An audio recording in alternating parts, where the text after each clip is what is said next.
নমস্কার। উপস্থিত আমার নেতৃত্ব সংগঠন সম্পাদক মানিক চন্দ্র পাল মহাশয়,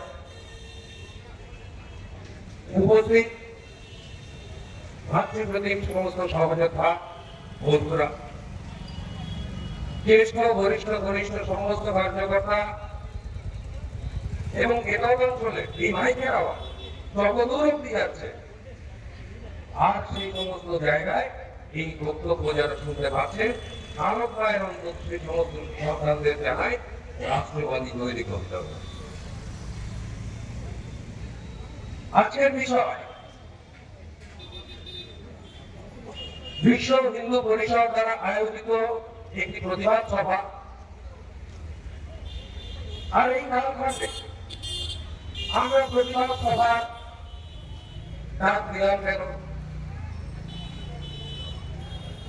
34 বছরের হারা, 15 বছরের উন্মাদরা আজকে সমাজকে কলুষিত করবার জন্য যে ভিন্ন চক্রান্ত করে চলেছে, তার কিছু বহিঃপ্রকাশ ঘটে গেছে। বিশ্ব হিন্দু পরিষদ যার একমাত্র লক্ষ্য বিশ্বের সমস্ত হিন্দু সেবা সুরক্ষা সংস্থা,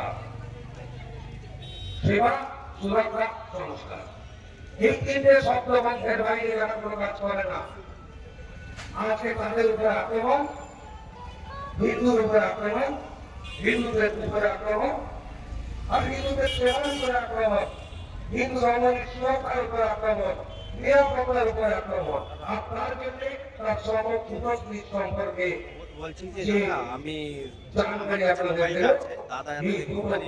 এই মধ্য জেলায় একটা প্রতিবাদ সভা হয়েছে। অর্থাৎ বিশ্ব হিন্দু পরিষদের যিনি সেবা প্রমুখ রাকেশ প্রসাদ এবং আমাদের সুরক্ষার যিনি দায়িত্ব নিয়েছেন, সেই বজরং দলের সঙ্গে তার উপরে পৈশাচিক আক্রমণ করেছে। প্রথম কথা, আমরা বলি হিন্দু সেবা সুরক্ষা সংস্থা, আমরা কিন্তু তার বাইরে কোন জনজাতির কোন নাগরিকের কোন দায়িত্ব নিতে পারবো না, সেই স্পষ্ট বার্তা চলছে। সেই জায়গাটায় দাঁড়িয়ে বলছি, ভারতের রাষ্ট্রবাদ যদি হিন্দুত্ব হয়, ভারতের জাতীয়তাবাদ যদি হিন্দুত্ব হয়, ভারতের সংস্কৃতির পরম্পরা যদি হিন্দুত্ব হয়, সেই হিন্দুত্বকে যারা গ্রহণ করবেন না, তাদের পর থেকে বের করে এনে চরম শিক্ষা দেবার নৈতিক দায়িত্ব হয়তো আমরা গ্রহণ করতে চলেছি। আজকে বিশ্ব হিন্দু পরিষদের জেলা সম্পাদকের কাছে যে থ্রেট পৌঁছচ্ছে, তাকে বলে দিয়ে দিতে চাই, আজকে আপনাকে এখানে আমরা থাকতে দিয়েছি, তাই আপনি থাকতে পারছেন। সেই ফাঁকাটুকুর মধ্যে নিজেকে রাখুন, তার বাইরে এগুলোর চেষ্টা করবেন না। ঘর থেকে বার করে যেখানে পৌঁছানোর প্রয়োজন সেখানে পৌঁছানো।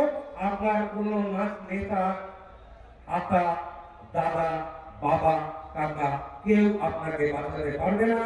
কালকে আপনাদের দিদি, দাদারা কোনোখানে লোকজনের মধ্যে সিঁড়ির তলায় দাঁড়িয়ে সেভাবে পুজো দিচ্ছে, আপনার পূজা এবং সেটার জন্য আপনাকে যেভাবে ধোয়ানোর প্রয়োজন, সেই যা প্রয়োজন আমাদের হিন্দু রীতিনীতি পরম্পরা অনুযায়ী আমরা নারায়ণ শিলাকে বলে থাকি, আপনাকেও কিন্তু সেগুলোই করা হবে।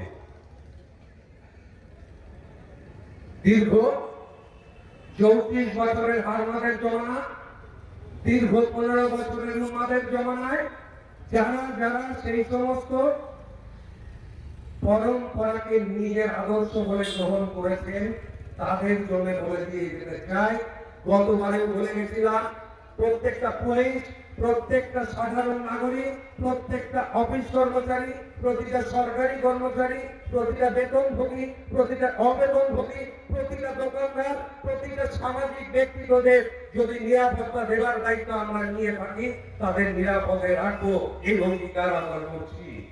আর তার জন্য আমাদের কোন দুষ্কৃতীকে চিহ্নিত করে পুলিশের হাতে দেওয়া হয়তো প্রয়োজন করবে না।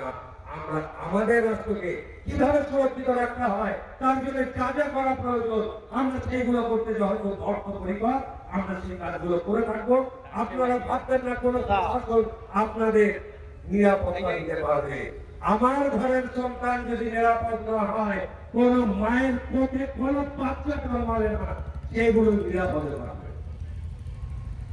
শেষ কথা বলতে চাই, হিন্দু সমাজ শান্তিপ্রিয় সমাজ, হিন্দু সমাজ তার সৃষ্টি, তার সংস্কৃতি, তার ঐতিহ্যের আধারিক সমাজ, তাকে নিরুপদ্রব রাখুন।